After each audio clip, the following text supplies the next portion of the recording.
I believe that a relationship with God is flawed without making disciples, because one of the fundamental things that I believe is that we are called to be like Christ. And if we look at Christ's life, he came to the earth, he made disciples.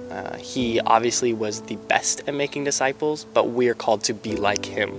And if we are choosing to ignore this huge aspect of Christ's life of making disciples, if we ignore that in our own lives, we're ignoring the call to be like Christ.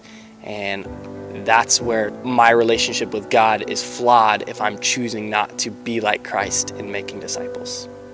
Therefore, go and make disciples of all nations, baptizing them in the name of the Father, and of the Son, and of the Holy Spirit. Matthew 28:19.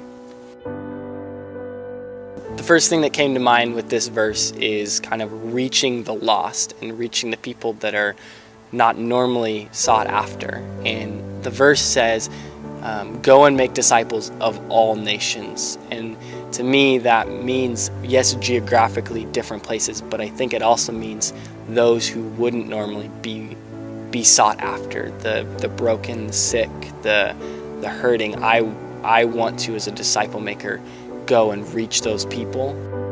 I've been saved and have found this truth, and I want to share that with every single person that I ever meet.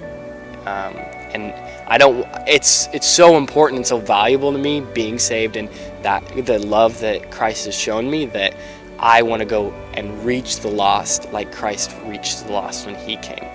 Making disciples is not a 3-step program, something that we get a little cue sheet for and we go out and hand to people and say, well, now you're a disciple, so go and make more disciples with this cue sheet. I think if we look at Christ's life, that's not how he did it.